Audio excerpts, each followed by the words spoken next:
భారతదేశంలో పుట్టినంత మాత్రాన ఈ దేశ భక్తి ఉండదు, భారతదేశంలో పుట్టినంత మాత్రాన వీళ్ళు ఈ దేశ ప్రజలు కారు, వీళ్ళు ఎప్పుడు పాకిస్తాన్కే వస్తాదు పలుకుతారు అని మాట్లాడుతున్న ముస్లిం సహోదరులు కూడా కలుపుకుంటాం. రాబోయే ఎన్నికల్లో తప్పనిసరిగా మమ్మల్ని తొక్కి పట్టిన ఈ రాజకీయ పార్టీలను తొక్కి పట్టి నరం తీస్తాం. అది చెప్పడానికే ప్రెస్ మీట్ ఏర్పాటు చేస్తాం. ఎట్టి పరిస్థితుల్లో వదిలిపెట్టాం రాజకీయ పార్టీ. మీరు అనుకోవచ్చు ఇది సాధ్యమేనా? రాజకీయం అంటే డబ్బుతో కూడుకుంది, కులంతో కూడుకుంది, మతంతో కూడుకుంది, ప్రాంతంతో కూడుకుంది, ఇది సాధ్యమేనా అని మీరు అనొచ్చు. అయితే క్రైస్తవులు ఎప్పుడూ ఒక గీత వెనుకుంటారు. ఆ గీత దేవుని మాట. ఆ గీత దాటి ముందుకు రారు. ప్రవీణ్ పగడాల గారి మరణం తర్వాత రాజకీయ పార్టీలు వేసిన ఎత్తులన్నీ చూసిన తర్వాత ఆ గీత తెగింది క్రైస్తవ సమాజానికి. ఇప్పుడు ఏమంటున్నారు తెలుసా? పాస్టర్స్ అంటున్నారు మేము పోటీ చేస్తాం రాబోయే సర్పంచ్ ఎన్నికల్లో, పాస్టర్స్ చెప్తున్నారు మేము పోటీ చేస్తాం రాబోయే ఎమ్మెల్యే ఎన్నికల్లో. మా ఓటు, ఒక్క ఓటు ఈ రాజకీయ పార్టీలకు పడ్డా మేము వ్యభిచారం చేసినట్లే. ఒక్క ఓటు కూడా ఆంధ్ర తెలంగాణలో వాళ్ళకి పడలేమో, ఎట్టి పరిస్థితుల్లో వాళ్ళకి మా సపోర్ట్ దొరకదు అని చెప్తున్నారు. యునైట్ చేస్తాం ఖచ్చితంగా. ఇంకొక విషయం చెప్తాను, అవి చెప్పనా? నన్ను అరెస్ట్ చేసిన విషయం మీ అందరికీ తెలుసు. మీకు చాలా అనుమానాలు ఉంటే మీరు నన్ను చాలా ప్రశ్నలు అడుగుదామని ఫిక్స్ అయిపోయి ఉంటారు. ఆల్రెడీ మేనిఫెస్టో తయారై ఉంటుంది మీ దగ్గర, నాకు తెలుసు ఆ విషయం. నన్ను ఎందుకు అరెస్ట్ చేశారో చెప్తాను. ఫస్ట్ అరెస్ట్ చేయొచ్చో లేదో తర్వాత సంగతి.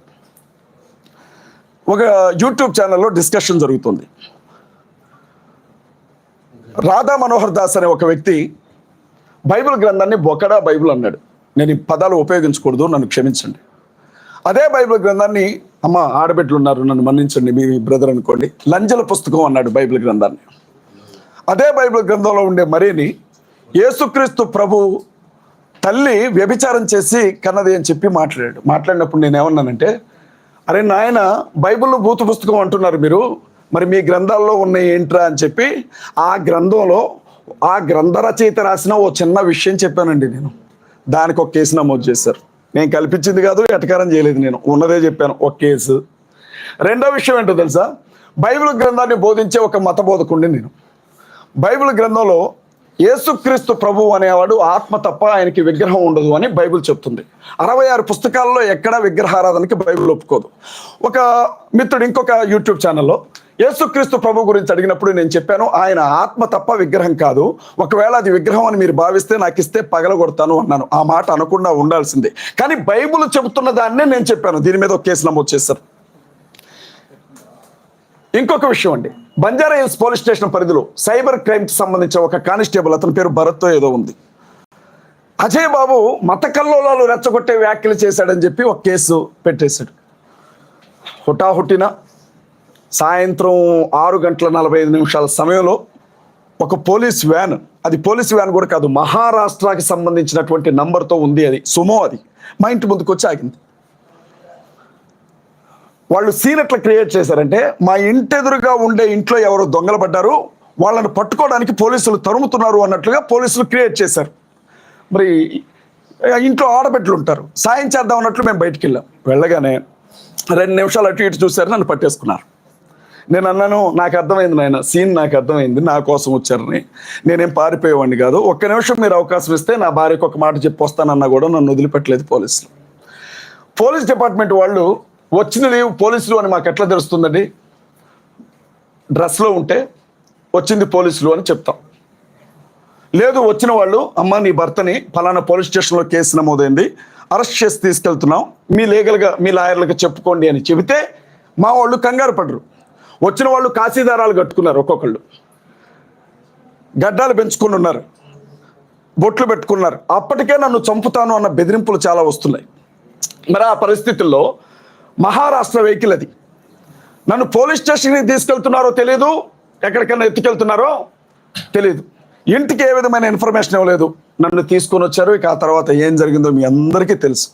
మీకు ప్రత్యేకంగా కృతజ్ఞతలు చెప్తున్నాను. నేను మీ రేటింగ్ కోసం రాశారో నాకు తెలియదు, వార్తను వార్తగా చూపించాలని ఆశపడ్డారో నాకు తెలియదు, ఏం జరుగుతుందో ప్రజలకు చెప్పాలని అనుకున్నారో నాకు తెలియదు. కానీ ఆ 7 రోజులు నేను జైల్లో ఉన్నంత వరకు, 7 రోజులు నేను జైల్లో ఉన్నంత వరకు ప్రతిరోజు కూడా మీరు పెట్టిన చర్చా వేదికలు దేవుని దయ వలన నన్ను బతికించాయి. మీడియా మిత్రులందరికీ కూడా, ఎస్పెషల్లీ డిజిటల్ మీడియా మిత్రులందరికీ కూడా కృతజ్ఞతలు తెలియజేస్తా ఉన్నా. దానికోసం ఈ మీటింగ్ ఏర్పాటు చేశా. మీరు చూడండి, నా జుట్టును చూడండి, ఎప్పటి వరకు నేను ఎప్పుడు మీడియా ముందు మాట్లాడుతున్నా. జైలుకి తీసుకెళ్ళిన తర్వాత నేనేమి శిక్షపడ్డ ఖైదీని కాను, లేకపోతే నేనేమి ఉగ్రవాదిని కాను. ఎవరో ఒక అధికారి వాడి జుట్టు మొత్తం తీయమని చెప్పడం నేను విన్నాను పక్కన, అతని పేరు నాకు తెలియదు. ఇది నేను కటింగ్ చేయించుకున్నాను, ఇలాగా ఆ మిగిలిన కొంచెాన్ని కటింగ్ చేయించుకొని కలర్ వేయించుకున్నాను. ఎంత దారుణంగా నన్ను అవమానించారంటే అక్కడ కొంచెం అక్కడ కొంచెం తీశారు. ఓకే పర్వాలేదు అనుకున్నాను, నిలబడ్డాను. నన్ను జైళ్ళ శాఖకి సంబంధించిన ఒక అధికారి నన్ను చూడడానికి వచ్చాడు, అతని పేరు నాకు తెలియదు. ఆఫీస్లో కూర్చొని ఖైదీలందరితో పాటు నన్ను పిలిపించారు. నేను వెళ్ళాను. వెళితే కాళ్ళకుండా చెప్పులు తీయించారు నాతో.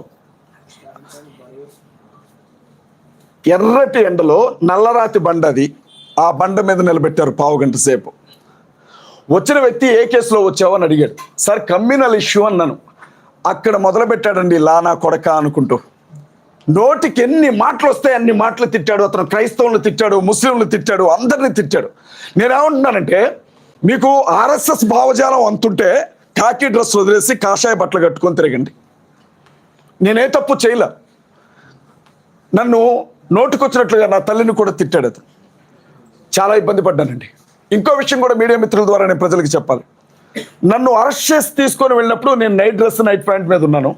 5 రోజుల పాటు మేడం అవే డ్రెస్లో ఉంచారు నన్ను. ఒక్క జత నా బట్టలు ఇవ్వమంటే ఇవ్వలేదు నాకు. 5 రోజులు. నా తోటి ఖైదీలందరూ చెప్తారు. కటింగ్ చేసిన తర్వాత ఒళ్ళంతా షర్ట్ గుచ్చుకుంటా ఉంటే ఒక్క షర్ట్ తెచ్చుకుంటా సార్ అంటే ఊరుకోవాలా. నేనేం తప్పు చేశానండి? క్రైస్తవులు కూడా మనుషులే, బ్రతకనివ్వండి అని అడిగాను. ప్రవీణ్ పగడాల గారి మరణం వెనకున్న రహస్యాలేంటో బయటికి రావాలి అన్నాను. మీరు మమ్మల్ని తిడితే ఊరుకోము, మేము కూడా భారతీయులమే, మాకు హక్కులు ఉన్నాయని అడిగాను. ఇది నేను చేసిన తప్ప? ఇంత జరిగాక 5 రోజుల పాటు పోలీస్ కస్టడీకి కావాలని అడిగారు నన్ను పోలీసులు.